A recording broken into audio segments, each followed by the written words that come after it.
ጎዳና መውጣት አይጠበቅብሽም እማዬ። ቤቱን እንሸጠዋለን፣ ሁሉም ነገር ይስተካከላል። እመኚ። ልመንህ? አንተ ምን ታደርጋለህ? ምን ኃይል አለ? አመዳም ቀውላላ። እናትህ እስር ቤት ስትገባ ዝም ብለህ ልታያት ነው። አመዳም። አትስደቢ። ከአፎት የሚወጣው ስድብ በሙሉ ትርጉም አለው እያሉኝ ነው። በትክክል አራዳ እኮ ነሽ። አያስቡ፣ ደስ ያለውትን ነገር ተናገሩ። እርስዎ ከስድብ ውጭ አያምርቦትም። ቪዲዮ እንዳሳየው እንዴ? ወንድዬ ይቅርታ አድርግልኝ፣ እስር ቤት እንዳታወርደኝ። ወይዘሮ ወርቄ እንግዲህ የሰራችው ግፍ ከልክ አለፈና እንቅልፍም ነስቷታል። አሁን ላይ በውኗ የሚያሳድዳትን ማንካች አልፎ ደግሞ በህልሟም እንግዲህ እንቅልፍ መተኛትም እንዳልቻለችም እየተናገረች ነበረ። ታዲያ የህልሙ ፍች ምን ሊሆን ይችላል በማለት ደግሞ ፀሐይን ህልም እንድትፈታላትም ጠይቃን ነበረ። ታዲያ ፀሐይም ደግሞ ወደ ፈጣሪዋ እንድትመለስና እንግዲህ ፈጣሪም እየሸሻት እንደሆነ ካየችው ህልም እንግዲህ የሰራችው ወንጀል እንደሚያሳድዳትና ወደ ፈጣሪ መመለስ እንዳለባት ብርሃኑም ፈጣሪ እንደሆነ ካየችው ህልም አንጻር ብርሃኑ ለምን ይሸሸኛል ስትልም ብርሃኑ እንግዲህ ፈጣሪ በብርሃን ነው የሚገለጸው። እንግዲህ ፈጣሪ እየሸሸሽ ነው፣ ለሰራሽው ነገር በሙሉ ወደ ፈጣሪሽ ንስሐ መግባት አለብሽ በማለት ብተረጉምላትም ነገር ግን ወይዘሮ ወርቄ እኔ ምንም አይነት ግፍ ሰርቼ አላውቅም፣ እኔ ጥሩ ሰው ነኝ፣ ደግ ሰው ነኝ፣ ፈጣሪሽ እንዴት ይሸሽሻል ትይኛለሽ በማለት እንግዲህ ቲቪቷን ቀጥላለች። አሁንም እኔ ጥሩ ሰው አይደለሁም እንዴ? ጥሩ ሰው አይደለሽም እያልሽ ነው እንዴ? በማለት ፀሐይን እንድታምንላት ያደረገች ቢሆንም ነገር ግን ፀሐይ የኔ ማመን አለማመን ምንም ዋጋ የለውም፣ ዋናው የፈጣሪ ማመን ነው እንጂ ፈጣሪ ሲቀበልሽ እንጂ እኔ በቀበልሽ ባልቀበልሽ ባምን ባላምን አንቺ በውድም በግድም ብታሳምኝኝ ምንም ዋጋ የለውም በማለት መልሳላታለች። ሰላም ጤና ይስጥልኝ ውድና የተከበራችሁ የቻናል ቤተሰቦች እንደምን አላችሁ? ሁላችሁም በያላችሁበት የዓለም ዳርቻ ሰላማችሁ ብዝት ይበልልኝ። እስኪ ወይዘሮ ወርቄ ቀጣዩ ደግሞ ምን ላይ ትወድቅ ይሆን? ቤቷን ሽጣ ጎዳና ላይ ትወድቅ ይሆን? ወይስ ደግሞ ይህ ሰውዬ እውነት 23 ሚሊዮኑን ያገኘው ይሆን? ወይስ አሰቃይቶ ይተዋት ይሆን የሚለውን ግምታችሁን ኮሜንት ላይ አሳውቁኝ እያልኩኝ ቀጣይ ክፍል አብረን እንጫወታለን። ኦዲት እንግዲህ በምላሹ ገንዘቡን በጠየቃት መልኩና በጠየቃት ወቅት ስላልሰጠችው እንግዲህ ስልኩን በመያዝ ወደ ቤቷ መጥቶላታል። በመንገዳቸው አብረው እየተራመዱ እንግዲህ ወንድዬን እንዴት አድርጎ መቅረብ እንዳለበት እንዴት አድርጎ በእጁ አስገብቶ እንዴት አድርጎ እንደሚያሰቃያቸው እንግዲህ ገንዘቡን ከማግኘቱም በፊት እንቅልፋቸውን ነስቷቸዋል።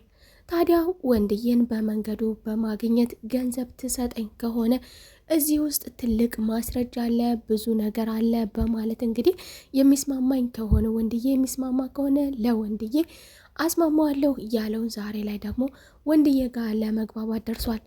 ታዲያ ከዚህ በፊት ደግሞ እሷ ለማምለጫ ይሆነኛል በማለት የቅርቤ ሰው ነው አብሮ አደጌ ነው በማለት አሳምነው ስለነበረ እንግዲህ ያሳመነችው ስራዋ ደግሞ ዛሬ ላይ ወደ ገዛ ቤቷ አምጥቶ አጋቿ ፊት ለፊቷ ላይ ከወንድዬ ጋር ተግባብቶ እንዴት አድርጎ እንደሚያሰቃያት ያ ወንጀሏ እንግዲህ ዛሬ ላይ ደግሞ እያሰቃያ መቷን በራሷ እጅ የገባችበት በራሷ የቀባሸረችበት ነገር አሁን ላይ ቤቷ ቁጭ ብላን ከወንድዬ ጋር ተስማምቶ ታዲያ የወዲት ደግሞ አብሮ አደጌ ነው ያለች ሲሆን ከዚህ በፊት አሁንም አዎ አብሮ አደግነኝ በማለት ነገር ግን አሁን ላይ መሄድ ይኖርብኛል ያለ ቢሆንም ወንድዬ ደግሞ እኛ እንግዳን በዚህ መልኩ አይደለም መቀበል ያለብን በማለት ወደ ቤቷ ይዞ መጥቶ በስነ ስርዓት እንዲስተናገድ ጥሩ መስተንግዶ ተደርጎለት እንዲሄድ አድርጓል።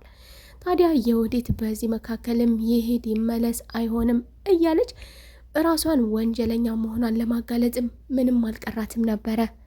ለምም ለማማ አጋቹ ይህ እንደነበረና ነገር ግን በእገታዋ ጊዜ በጣም መልካም ሰው እንደነበረና እንዲያውም ሆን ብሎ በቀን 8 ጊዜ ይመግባት እንደነበረ በመናገር ማስደምማታለች። ታዲያ እማማም ደግሞ ይህ ታይቶ የማይታወቅ ነው፣ አንቺ እስከመቼው እንደዚህ ልትበይ ቻልሽ? እንግዲህ ወደፊትም እኔም ማስቤዛ ማስተካከል አለብኝ በማለት እንግዲህ አግቷ በነበረ ጊዜ አጋች የሚለውን ስም የያዘ ነገር ግን ድንቅ ሰውና መልካም ሰው እንደሆነ የነገረቻት ነበረ።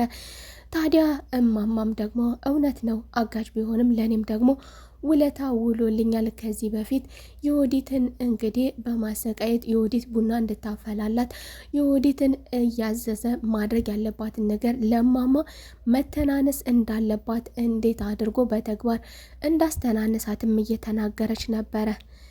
ታዲያ እንግዲህ ይህ ሰውዬ ምን ፈልጎ እንደሆነ ብጠየቃትም አለምም የሰውዬ መልካም ሰው ነው፣ እነሱ እየሰሩትን ግፍ ከኔ በመውሰድ ስልኩን ከነሱ ከፍተኛ ገንዘብ እንደሚፈልግና እያሰቃያቸውም ያለው ያንን ገንዘብ እስካልሰጡት ድረስ መሆኑንና መልካም ሰው እንጂ ክፉ ሰው እንዳልሆነ መጠሪያው ቢሆንም ይህ ሰው ግን ክፉ ሰው እንዳልሆነም እየተናገረች ነበረ።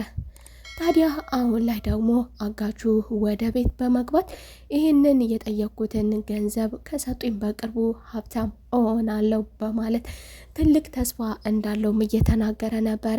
ታዲያ ይህን ገንዘብ በምን መልኩ እንደሚያገኘውና ከወንጀል የጸዳ ነው ወይ እንዴትም በማለት የጠየቀውም እንግዲህ የወዲትንም እያቁነጠነጣን ነበረ።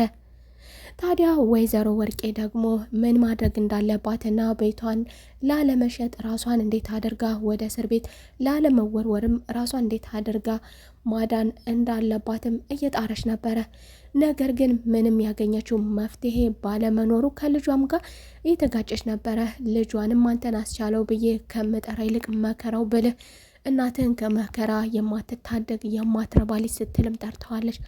ታዲያ አስቻለውም ደግሞ በምላሹ አንቺና ሴቷ ልጅሽ በሰራችሁ ወንጀል እኔ ምን ቤት ነኝ ተጠያቂ ተሰዳቢ የምሆነው? እኔ የቻልኩትን ሁሉ አድርጋለሁ፣ ለምን ትሰድብኛለሽ? እያለም ነበረ።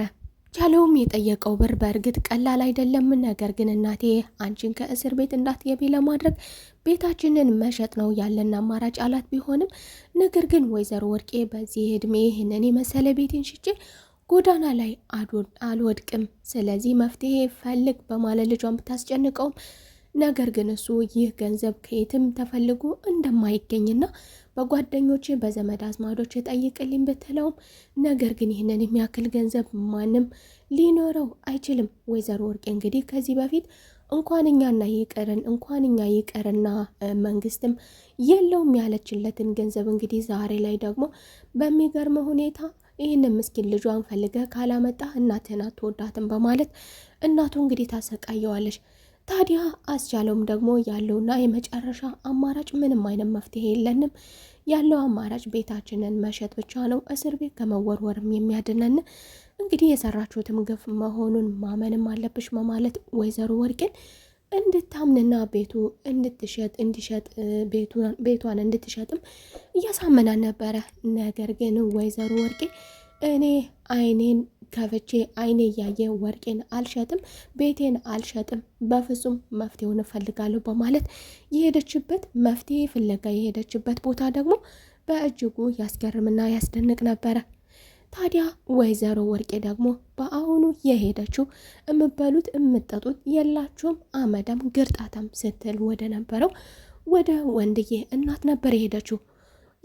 የወንድዬ እናትም ከዚህ በፊት እንደለመደችው እንግዲህ በመልካም ነገር የማታውቃት ወይዘሮ ወርቄ ዛሬ ላይ ወደ ቤታቸው በመሄድ ለስድብ የመጣችላት ስለመሰላት እንደለመድሽው ስድብ ነው የሚያምርብሽ፣ ስደብኝ አታቆላምጭኝ በማለት የወይዘሮ ወርቄ ቁልምጫ እንዳልተዋጠላትና በምትታወቅበት ስድቧ እንድትቀጥልም ነግራን ነበረ።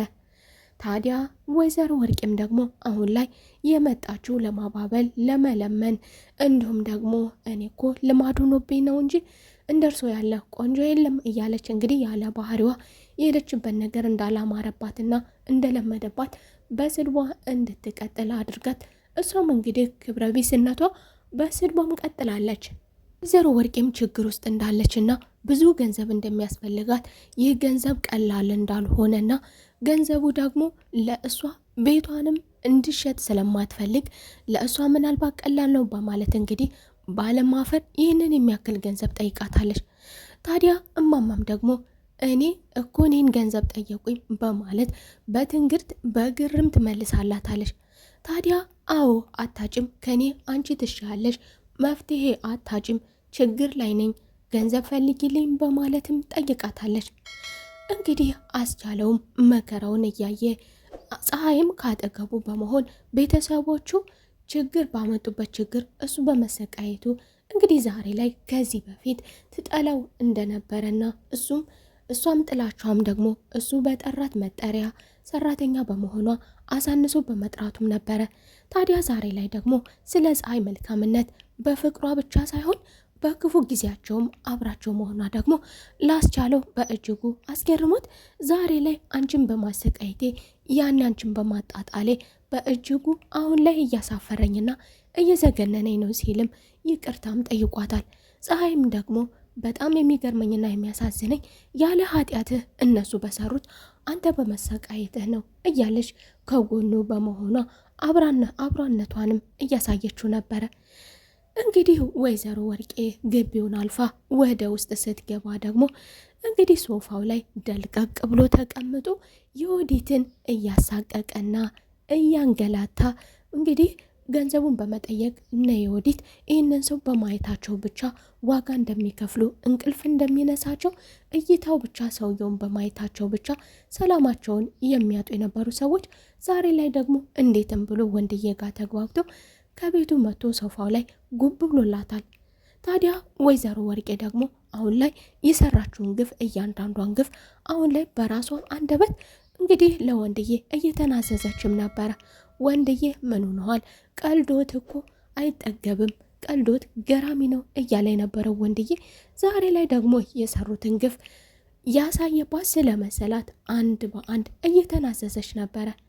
እንግዲህ ይህንን ነገር እንዴት አድርገው ያዞሩት ይሆን የሚለውን ደግሞ በቀጣይ ክፍል አብረን የምናይ ይሆናል። የዛሬው ክፍል ይህንን ይመስል ነበረ። በቀጣይ ክፍል ተመልሰን እስከምንገናኝ መልካም ቆይታ